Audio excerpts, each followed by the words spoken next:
ಎಲ್ರಿಗೂ ನಮಸ್ಕಾರ. ಇವತ್ತಿನ ನನ್ನ ವಿಡಿಯೋ ಯೂಟ್ರಸ್ ಡಿಟೆಲ್ಪಿಸ್ ಅಂತಂದರೆ 2 uterus or double uterus with separate cervix ಅಂತಂದರೆ ಯೂಟ್ರಸ್ಸು ಸಪ್ರೇಟು ಆ್ಯಂಡ್ ಸರ್ವಿಕ್ಸ್ ಕೂಡ separate. 2 uterus 2 cervix by birth ಬರುವಂತಹ ಕಂಡೀಷನ್ ಆಯಿತಾ. ಸೊ ಇದನ್ನು ಕೇಳಿದ್ರೆ ಕೆಲವೊಂದಿಷ್ಟು ಜನ ಹಿಂಗೂ ಆಗುತ್ತಾ ಅಂತಂತ ಅನ್ನಿಸ್ಬಹುದು. ಬಟ್ ಇದರಿಂದ ಸಫರ್ ಆಗಿರೋ ಅಂಥವ್ರು ಸುಮಾರು ಜನ ಇದ್ದಾರೆ. ಆ್ಯಂಡ್ ಎಲ್ಲ ಒಬ್ಬರಿಗೆ ಅನ್ನಿಸ್ಬೋದು ಏನು ಅಂತಂದರೆ 2 ಯೂಟ್ರಸ್ಸು ಅಂತಂತಂದರೆ ಯೂಶಲ್ ಆಗಿ ಏನಾಗುತ್ತೆ, 2 ಯೂಟ್ರಸ್ಸಾ, ಒಂದೇ ಸತಿ ಕನ್ಸೀವ್ ಆಗಿ 2 ಯೂಟ್ರಸ್ಸಲ್ಲಿ ಒಂದೊಂದು ಮಗು ಬೆಳ್ಕೊಂಡು ಕನ್ಸೀವ್ ಆಗಿಬಿಟ್ವಿ ಅಂತಂತಂದರೆ ಸಖತ್ತಾಗಿರುತ್ತೆ, ಟ್ವಿನ್ಸ್ ಉಟ್ಕೋಬೋದು, ಆರಾಮಾಗಿರುತ್ತೆ, ಫ್ಯಾಮಿಲಿ ಕಂಪ್ಲೀಟ್ ಆಗಿಬಿಡುತ್ತೆ ಅಂತೆಲ್ಲ ಅನ್ನಿಸ್ಬಹುದು. ಬಟ್ ಇದರಿಂದ ತುಂಬ ತುಂಬ ತುಂಬ ದೊಡ್ಡ ದೊಡ್ಡ ಪ್ರಾಬ್ಲಮ್ಸ್ ಆಗುತ್ತೆ. ಕನ್ಸೀವ್ ಆಗೋದಕ್ಕೆ ಕೂಡ ಕಷ್ಟ ಆಗಿರೋಂತಹ ಸಿಚುವೇಶನ್ಸ್ ಇದ್ದಾವೆ ಆಯಿತಾ. ಸೊ ಇವತ್ತು ಡಬಲ್ ಯೂಟ್ರಸ್ ಬಗ್ಗೆ ಮಾತಾಡೋಣ ಬನ್ನಿ. ಸೊ ಫಸ್ಟ್ ಕ್ವಶನ್ ಬರೋದು, 2 ಯೂಟ್ರಸ್ ಇದೆ ಅಲ್ವಾ, ಮತ್ತೆ ಕನ್ಸೀವ್ ಆಗೋದಕ್ಕೆ ಕಷ್ಟ ಆಗುತ್ತೆ. ಒಂದು ಚೆನ್ನಾಗಿಲ್ಲ ಅಂದ್ರೂ ಅಟ್ಲೀಸ್ಟ್ ಇನ್ನೊಂದಾದರೂ ಚೆನ್ನಾಗಿರ್ಬೋದು. ಆ ಯೂಟ್ರಸ್ ಒಳಗೆ ಯಾವ್ದು ಚೆನ್ನಾಗಿದೆ ಆ ಯೂಟ್ರಸ್ಸಿಂದ ಕನ್ಸೀವ್ ಆಗ್ಬೋದು ಅಂತಂತ ನಿಮ್ಗೆ ಅನ್ನಿಸ್ಬೋದು. ಬಟ್ ಇದರಿಂದ ಏನೇನೆಲ್ಲ ಪ್ರಾಬ್ಲಮ್ ಆಗುತ್ತೆ ಅಂತಂತಂದರೆ ತುಂಬಾ ಪ್ರಾಬ್ಲಮ್ ಆಗುತ್ತೆ. ಫಸ್ಟ್ ಪ್ರಾಬ್ಲಮ್ ಏನು ಅಂತಂದರೆ ರಿಪೀಟೆಡ್ ಎಬೋಷನ್. ಅಂದರೆ ಕನ್ಸೀವ್ ಆಗ್ತಾರೆ, ಎಬೋಷನ್ ಆಗುತ್ತೆ, ಕನ್ಸೀವ್ ಆಗ್ತಾರೆ, ಎಬೋಷನ್ ಆಗ್ತಾರೆ, ಮಿಸ್ಕ್ಯಾರೇಜ್ ಆಗುತ್ತೆ. ಯಾಕೆ ಅಂತಂತ ಗೊತ್ತಿಲ್ಲ ಒಂದು. ಆ್ಯಂಡ್ ಇನ್ನೊಂದು ಪ್ರಿಟರ್ಮ್ ಡೆಲಿವರಿ ಅಂದರೆ ಮಗು ಕನ್ಸೀವ್ ಆಗಿರ್ತಾರೆ, ಪ್ರೆಗ್ನೆನ್ಸಿನೂ ಚೆನ್ನಾಗಿ ಹೋಗ್ತಾ ಇರುತ್ತೆ, ಇಮಿಡಿಯೇಟಾಗಿ 2nd ಟ್ರೈಮಿಸ್ಟರ್ ಆರ್ 3rd ಟ್ರೈಮಿಸ್ಟರಲ್ಲಿ ಪ್ರಿಟರ್ಮ್ ಡೆಲಿವರಿ ಆಗುತ್ತೆ. And that may be natural also or normal delivery ಆಗಿರಬಹುದು ಅಥವಾ ಸಿ-ಸೆಕ್ಷನ್ ಕೂಡ ಆಗಿರಬಹುದು ಆಯಿತಾ. Again it depends on individual. So ಈ ಥರ ಯಾಕಾಗುತ್ತೆ, ಯಾಕೆ ಮಿಸ್ಕ್ಯಾರೇಜ್ ಆಗುತ್ತೆ? ಮಗು ಹುಟ್ಟಿ ಆಮೇಲೆ ಅದನ್ನು ಮಗುನ ICU ಇಟ್ಟು ಬೆಳೆಸಿದ್ದಾರೆ ಅಂತಂತಂದರೆ ದಟ್ ಇಸ್ ಓಕೆ. ಬಟ್ ಎಬೋಷನ್ ಆಗ್ತಾ ಇದೆ ಅಂತಂದವಾಗ, ಕನ್ಸೀವ್ ಆಗ್ತಾ ಇಲ್ಲ ಅಂತಂದವಾಗ, ಇಂಪ್ಲಾಂಟೇಷನ್ ಫೇಲ್ ಆಗ್ತಾ ಇದೆ ಅಂತಂದವಾಗ, ಯಾಕೆ ಆಗ್ತಾ ಇಲ್ಲ ಅಂತಂದವಾಗ ಗೊತ್ತಾಗೋದು ಡಬಲ್ ಯೂಟ್ರಸ್ ಅಂತ ಆಯಿತಾ. ಸೊ ಈ ಡಬಲ್ ಯೂಟ್ರಸ್ ಅನ್ನೋದು ಹೇಗೆ ಗೊತ್ತಾಗುತ್ತೆ ಅಂತಂದರೆ, ಫಸ್ಟ್ ಥಿಂಗು MRI ಸ್ಕ್ಯಾನ್ ಮಾಡಿದವಾಗ ಗೊತ್ತಾಗುತ್ತೆ, ನಾರ್ಮಲ್ ಅಲ್ಟ್ರಾಸೌಂಡ್ ಮಾಡಿದಾಗ ಗೊತ್ತಾಗುತ್ತೆ, ಅಥವಾ HSG ಆಯಿತಾ. HSG ಟೆಸ್ಟ್ ಬಗ್ಗೆ ನಾನು ಆಲ್ರೆಡಿ ವಿಡಿಯೋ ಇದೆ, ನೋಡಿದ್ರೆ ಗೊತ್ತಾಗುತ್ತೆ ಆಯಿತಾ. ಸೊ MRI ಸ್ಕ್ಯಾನ್ ಆಗಿರಬಹುದು, ಅಲ್ಟ್ರಾಸೌಂಡ್ ಆಗಿರಬಹುದು, ಅಥವಾ HSG ಮಾಡಿಸಿರ್ಬೋದು. ಈ 3ರಲ್ಲಿ ನಿಮಗೆ ಡಬಲ್ ಯೂಟ್ರಸ್ ಇದೆನೋ ಅಥವಾ ಹೇಗಿದೆ ಯೂಟ್ರಸ್ ಅನ್ನೋದು ಕಂಪ್ಲೀಟಾಗಿ ಒಂದು ಪಿಕ್ಚರ್ ಸಿಗುತ್ತೆ. ಸೊ ನಿಮಗೆ ಡಬಲ್ ಯೂಟ್ರಸ್ ಅನ್ನೋದು ಗೊತ್ತಾದ ಮೇಲೆ ಡಾಕ್ಟರ್ಸ್ ಏನು ಮಾಡ್ತಾರೆ ಅಂತಂದರೆ, ಫಸ್ಟ್ ಡಾಕ್ಟರ್ಸು ಕಂಪ್ಲೀಟಾಗಿ ಡೇಟಾ ಕಲೆಕ್ಟ್ ಮಾಡ್ಕೊತಾರೆ. ಅಂದರೆ ಮೆಡಿಕಲ್ ಹಿಸ್ಟ್ರಿನ ನೋಡ್ತಾರೆ. ಫಸ್ಟ್ ಥಿಂಗು ಮೆಡಿಕಲ್ ಹಿಸ್ಟ್ರಿನಲ್ಲಿ ಏನೇನೆಲ್ಲ ಮಾಡ್ತಾರೆ ಅಂತಂದರೆ, ನಿಮ್ಮ ಹೆಲ್ತು, ನಿಮಗೇನಾದರೂ ಸಪ್ರೇಟಾಗಿ ಏನಾದರೂ ಕಂಡೀಷನ್ಸ್ ಇದೆನಾ, ಲೈಕ್ ಶುಗರ್ ಆಗಿರ್ಬೋದು, BP ಆಗಿರ್ಬೋದು, ಥೈರಾಯ್ಡ್ ಆಗಿರ್ಬೋದು, ಈ ಥರದ್ದು ಏನಾದರೂ ಕಂಡೀಷನ್ಸ್ ಇದೆನಾ ಅನ್ನೋದನ್ನು ನೋಡ್ತಾರೆ.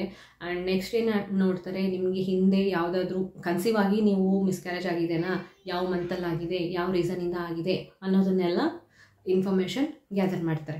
ಓಕೆ, ಅದ್ರ ಜೊತೆಗೆ ಬ್ಲೀಡಿಂಗ್ ಇಶ್ಯೂಸ್ ಏನಾದರೂ ಇದೆನಾ, ಅಥವಾ ರೀಪ್ರೊಡಕ್ಟಿವ್ ಇಶ್ಯೂಸ್ ಏನಾದರೂ ಇದೆನಾ ಅಂತಂದರೆ, ಓವ್ಯುಲೇಷನ್ ರಿಲೇಟೆಡ್ ಏನಾದರೂ ಪ್ರಾಬ್ಲಮ್ ಇದೆನಾ, PCOD ಥರದ್ದು ಏನಾದರೂ ಇದೆನಾ ಅನ್ನೋದು, ಇದಿಷ್ಟು ಕಂಪ್ಲೀಟ್ ಒಂದು ಪಿಕ್ಚರ್ ತೊಗೊತಾರೆ. ಇದು ಏನು ಮೆಡಿಕಲ್ ಹಿಸ್ಟ್ರಿ ಅಂದರೆ ನಿಮಗೆ ರಿಲೇಟೆಡ್ ಕಂಪ್ಲೀಟಾಗಿ ನಿಮ್ಮ ಕಡೆಯಿಂದ ಡಾಕ್ಟರ್ಸು ತೊಗೊತಾರೆ. ಇದು ಫಸ್ಟ್ ಸ್ಟೆಪ್. ಆಮೇಲೆ ನೆಕ್ಸ್ಟಲ್ಲಿ ಸ್ಟ್ರಕ್ಚರಲ್ ಎಬ್ನಾರ್ಮಲಿಟೀಸ್ನ ಅನಲೈಸ್ ಮಾಡ್ತಾರೆ. ಅಂದರೆ ನಿಮ್ಮ ಯೂಟ್ರಸ್ಸಲ್ಲಿ 2 ಯೂಟ್ರಸ್ ಇದೆ ಅಲ್ವಾ, 2 ಯೂಟ್ರಸ್ಸಲ್ಲಿ 2 ಯೂಟ್ರಸ್ಸು ಹೇಗಿದೆ ಅಂದರೆ ಹೆಲ್ತ್ ಹೇಗಿದೆ, ಪ್ರತಿಯೊಂದು ಯೂಟ್ರಸ್ದು ಹೆಲ್ತ್ ಹೇಗಿದೆ, ಒಳಗಡೆಗೆ ಎಂಡೋಮೆಟ್ರಿಯಮ್ ಹೇಗಿದೆ, ಯೂಟ್ರಸ್ ಕ್ಯಾವಿಟಿ ಒಳಗಡೆಗೆ ರೂಮ್ ಹೇಗಿದೆ, ಚೆನ್ನಾಗಿದೆನೋ ಇಲ್ವೋ, ಮಗು ಇಂಪ್ಲಾಂಟ್ ಆಯಿತು ಅಂತಂತಂದರೆ ಏನು ಸೇಫಾಗಿ ಮಗು ಬೆಳೆಯುತ್ತೋ ಇಲ್ವೋ ಅನ್ನೋದನ್ನು ನೋಡ್ತಾರೆ. ಆ್ಯಂಡ್ ಸರ್ವಿಕ್ಸ್ ಚೆನ್ನಾಗಿದೆನೋ ಇಲ್ವೋ, ಸ್ಟ್ರಾಂಗ್ ಆಗಿದೆನೋ ಇಲ್ವೋ, ಇನ್ಕಾಂಪಿಟೆಂಟ್ ಏನಾದರೂ ಇದೆನಾ ಇಲ್ವೋ ಅನ್ನೋದನ್ನು ಕೂಡ ನೋಡ್ತಾರೆ. ಓವರೀಸ್ ಚೆಕ್ ಮಾಡ್ತಾರೆ, ಫ್ಯಾಲೋಪಿಯನ್ ಟ್ಯೂಬ್ಸ್ ಚೆಕ್ ಮಾಡ್ತಾರೆ. ಸೊ ಕಂಪ್ಲೀಟಾಗಿ ಯೂಟ್ರಸ್ ಒಳಗಡೆಗೆ ಯಾವ ಯೂಟ್ರಸ್ ಚೆನ್ನಾಗಿದೆ, 2 ಯೂಟ್ರಸ್ ಇರ್ತಾವಲ್ಲ, ಸೊ 2 ಯೂಟ್ರಸ್ಗೂ ಕಂಪ್ಯಾರಿಸನ್ ಮಾಡಿ which uterus is good, which uterus is best, ಯಾವ ಯೂಟ್ರಸ್ಸು ಪ್ರೆಗ್ನೆನ್ಸಿನ ಸಕ್ಸಸ್ ಮಾಡುತ್ತೆ ಅನ್ನೋದನ್ನು ಕಂಪ್ಲೀಟಾಗಿ ಒಂದು ಪಿಕ್ಚರ್ ತೊಗೊತಾರೆ ಆಯಿತಾ. ಸೊ ಇದಿಷ್ಟು ಫಸ್ಟ್ ಪ್ರೈಮರಿ ಡಾಕ್ಟರ್ ಹತ್ರ ಹೋದವಾಗ ಇದನ್ನು ಮಾಡ್ತಾರೆ ಫಸ್ಟ್. ಸೊ 2 ಯೂಟ್ರಸ್ ಇದೆ ಅಲ್ವಾ, 2 ಯೂಟ್ರಸ್ ನಲ್ಲಿ ಯಾವ ಯೂಟ್ರಸ್ ಚೆನ್ನಾಗಿದೆ ಅನ್ನೋದನ್ನ ಡಾಕ್ಟರ್ಸ್ ಡಿಸೈಡ್ ಮಾಡಿ ಅನಲೈಸ್ ಮಾಡಿ depending on your medical history and scan reports ಇದೆಲ್ಲನೂ ನೋಡಿಕೊಂಡು, ಬ್ಲಡ್ ರಿಪೋರ್ಟ್ಸ್ ಆಗಿರ್ಬೋದು ಎಲ್ಲನೂ ಫುಲ್ ನಿಮ್ಮ ರಿಪೋರ್ಟ್ಸು ಆ್ಯಂಡ್ ನಿಮ್ಮ ಹಿಸ್ಟ್ರಿ ಎಲ್ಲ ನೋಡಿಕೊಂಡು ಡಿಸೈಡ್ ಮಾಡ್ತಾರೆ ಡಾಕ್ಟ್ರು ಯಾವ ಯೂಟ್ರಸ್ ಚೆನ್ನಾಗಿದೆ ಅಂತಂತೇಳಿ. ಯಾವ ಯೂಟ್ರಸ್ ಚೆನ್ನಾಗಿದೆ, ಓಕೆ ಈ ಯೂಟ್ರಸ್ಸು ಪ್ರೆಗ್ನೆನ್ಸಿನ ಸಪೋರ್ಟ್ ಮಾಡುತ್ತೆ ಅನ್ನೋದು ಗೊತ್ತಾದಮೇಲೆ IUI ಆರ್ IVFನ ಮಾಡಿಸ್ಕೋಬಹುದು ಆಯಿತಾ. ಸೊ ನೀವು ಇವಾಗ ಕೇಳ್ಬೋದು, ಒಂದು ಯೂಟ್ರಸ್ ಚೆನ್ನಾಗಿದೆ ಅಂತಂದಮೇಲೆ ಆ ಯೂಟ್ರಸ್ನೇ ಬೆಳೆಯೋದಕ್ಕೆ ಜಾಗ ಇಲ್ಲ ಅಂತಂತಂದರೆ ಇನ್ನೊಂದು ಯೂಟ್ರಸ್ ಯಾವುದು ಚೆನ್ನಾಗಿಲ್ಲ ಆ ಯೂಟ್ರಸ್ನ ಯಾಕೆ ತೆಗೆಯೋದಿಲ್ಲ ಅಂತಂದರೆ ಕೇಳ್ಬೋದು. ಸೊ ಏನು ಅಂತಂದರೆ ಯಾವ ಯೂಟ್ರಸ್ ಚೆನ್ನಾಗಿರೋದಿಲ್ಲ, ಈಗ ನಾರ್ಮಲ್ ಆಗಿ ಬ್ಲೀಡಿಂಗ್ ಇಶ್ಯೂಸ್ ಏನಾದ್ರು ನನ್ನನ್ನೇ ತಗೊಳ್ಳಿ, ಬ್ಲೀಡಿಂಗ್ ಇಶ್ಯೂಸ್ ತುಂಬ ಆಗ್ತಾ ಇದೆ ಅಂತ ಹೇಳ್ಬಿಟ್ಟು ನನಗೆ ಹೆಂಗಿದ್ದು ಒಬ್ಬಳು ಮಗಳಾಗಿದ್ದಾಳೆ, ನನಗೆ ಸಾಕು, ನನಗೆ ಏನು ಬೇಕಾಗಿಲ್ಲ, ಆ ಯೂಟ್ರಸ್ನ ತೆಗೆದುಬಿಡಿ ಅಂತಂತಾನೆ ನಾನು ಹೇಳಿದ್ದು. ಬಟ್ ಡಾಕ್ಟರ್ಸ್ ಈಗ ಏನು ಮಾಡ್ತಿದ್ದಾರೆ ಅಂತಂತಂದರೆ ಯೂಟ್ರಸ್ನ ನಾರ್ಮಲ್ ಈ ಏಜ್ ಗ್ರೂಪಲ್ಲಿ ಇರೋ ಅಂಥವರಿಗೆ ಯೂಟ್ರಸ್ನ ತೆಗೆಯೋದಿಲ್ಲ ಯೂಶಲಾಗಿ. ಸೊ ಹಾಗಾಗಿ ಡಬಲ್ ಯೂಟ್ರಸ್ ಇದ್ದಾವಾಗ್ಲೂ ಕೂಡ ಇನ್ನೊಂದು ಯೂಟ್ರಸ್ಸು ಯಾವುದು ನಾಟ್ ಇನ್ ಯೂಸ್ ಅದನ್ನು ತೆಗಿಯೋದಿಲ್ಲ. ಇನ್ಸ್ಟೆಡ್ ಏನು ಮಾಡ್ತಾರೆ ಅಂತಂದರೆ ಮೇಂಟೈನ್ ಮಾಡೋದಕ್ಕೆ ಟ್ರೈ ಮಾಡ್ತಾರೆ with medicines.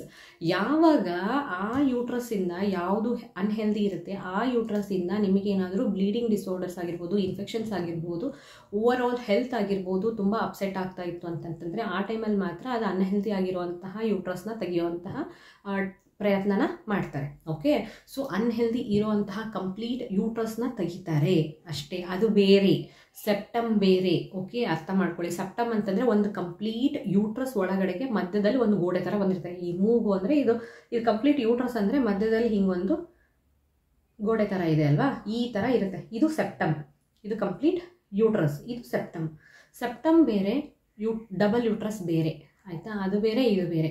So laparoscopic surgery ಮಾಡಿ ಅಲ್ಲಿ ಮಧ್ಯದಲ್ಲಿ ಏನು ಸೆಪ್ಟಮ್ ಬೆಳೆದಿರುತ್ತಲ್ಲ ಅದನ್ನು ರಿಮೂವ್ ಮಾಡ್ತಾರೆ. ರಿಮೂವ್ ಮಾಡಿದ್ರು ಅಂತಂದರೆ ನಿಮಗೆ ಕಂಪ್ಲೀಟಾಗಿ ಮಗು ಬೆಳ್ಕೊಳ್ಳೋದಕ್ಕೆ, ಫುಲ್ ಯೂಟ್ರಸಲ್ಲಿ ಮಗು ಬೆಳ್ಕೊಳ್ಳೋದಕ್ಕೆ ಜಾಗ ಆಗುತ್ತೆ ಆಯಿತಾ. ಸೊ ಆ ಥರ ಆಯಿತು ಅಂತಂತಂದರೆ it is more helpful. But double ಯೂಟ್ರಸಲ್ಲಿ ಏನಾಗುತ್ತೆ, ಈ ಥರ ಸೆಪ್ಟಮ್ ಇರೋದಿಲ್ಲ, ಯೂಟ್ರಸ್ಸೇ ಡಬಲ್ ಇರುತ್ತೆ. ಇಲ್ಲೊಂದು ಯೂಟ್ರಸ್ಸು, ಇಲ್ಲೊಂದು ಯೂಟ್ರಸ್ಸು, ಇಲ್ಲೊಂದು ಸರ್ವಿಕ್ಸು, ಇಲ್ಲೊಂದು ಸರ್ವಿಕ್ಸು ಇರುತ್ತೆ. ಸೊ ಯಾವುದಾದ್ರೂ ಒಂದು ಯೂಟ್ರಸ್ ಕಂಪ್ಲೀಟಾಗಿ ತೆಗೆದುಬಿಟ್ರು ಈ ಯೂಟ್ರಸ್ಸು ಅದರ ಜೊತೆಗೆ ಸರ್ವಿಕ್ಸು ಉಳ್ಕೊಂಡಿರುತ್ತೆ. ಸೊ ಈ ಯೂಟ್ರಸ್ ಒಳಗಡೆಗೆ ಕನ್ಸೀವ್ ಆದ್ರಿ ಅಂತಂತಂದರೆ ಮಗುನ ಸಪೋರ್ಟ್ ಮಾಡುವಂತಹ ಚಾನ್ಸಸ್ಸು ತುಂಬ ಜಾಸ್ತಿ ಇರುತ್ತೆ. ಸೊ ಡಾಕ್ಟರ್ಸ್ ಏನು ಮಾಡ್ತಾರೆ ಅನ್ನೋದನ್ನು ಅನಲೈಸ್ ಮಾಡಿ ತಿಳ್ಕೊಳ್ಳೋದು ತುಂಬಾ ಇಂಪಾರ್ಟೆಂಟ್. ಓಕೆ, ಸೊ ಇದು ಡಬಲ್ ಯೂಟ್ರಸ್ ಇತ್ತು ಅಂತಂದರೆ ಹೀಗೆಲ್ಲ ಆಗಬಹುದು ಅಂತ. ಸೊ ಡಬಲ್ ಯೂಟ್ರಸ್ ಇದ್ದು ಕನ್ಸೀವ್ ಆಗ್ತಾ ಇಲ್ಲ, ಕನ್ಸೀವ್ ಆದ್ರೂ ರಿಪೀಟ್ ಆಗಿ ಮಿಸ್ಕ್ಯಾರೇಜ್ ಆಗ್ತಾ ಇದೆ ಅನ್ನೋ ಅಂಥವ್ರು ಯಾರಾದರೂ ಇದ್ರಿ ಅಂತಂತಂದರೆ ಅವರಿಗೋಸ್ಕರನೇ ಈ ವಿಡಿಯೋ. ಏನು ಅಂತಂತಂದರೆ ಹೆದರ್ಕೊಳ್ಳೋಷ್ಟು ಅವಶ್ಯಕತೆ ಇಲ್ಲ. 2 ಯೂಟ್ರಸ್ಸಲ್ಲೂ ಒಂದೊಂದು ಮಗುನ ಕನ್ಸೀವ್ ಮಾಡಿ ಡಬಲ್ ಮಕ್ಕಳನ್ನ ಪಡ್ಕೊಂಡಿರೋರು ಇದ್ದಾರೆ ಆಯಿತಾ. ಸೊ ಹೆದರ್ಕೊಳಕ್ಕೆ ಹೋಗಬೇಡಿ. ಯಾವ ಯೂಟ್ರಸ್ ಚೆನ್ನಾಗಿದೆ ಆ ಯೂಟ್ರಸ್ಸಲ್ಲಿ ಮಗುನ ಮಾಡ್ಕೋಬಹುದು. Okay, so no need to worry. Double uterus ಬಗ್ಗೆ ಮತ್ತೇನಾದರೂ ಡೌಟ್ಸ್ ಇತ್ತು ಅಂತಂತಂದರೆ ಕಮೆಂಟ್ ಮಾಡಿ, ಉತ್ತರ ಕೊಡೋದಕ್ಕೆ ಖಂಡಿತವಾಗ್ಲೂ ಟ್ರೈ ಮಾಡ್ತೀನಿ. ಆ್ಯಂಡ್ ಈ ವಿಡಿಯೋ ನಿಮಗೆ ಇನ್ಫಾರ್ಮೇಟಿವ್ ಅಂತ ಅನ್ನಿಸ್ತು ಅಂತಂತಂದರೆ ಲೈಕ್ ಮಾಡಿ, ಕಮೆಂಟ್ ಮಾಡಿ, ಶೇರ್ ಮಾಡಿ ಆ್ಯಂಡ್ ನನ್ನ ಚಾನಲ್ನ ಸಬ್ಸ್ಕ್ರೈಬ್ ಮಾಡಿ. ಧನ್ಯವಾದ.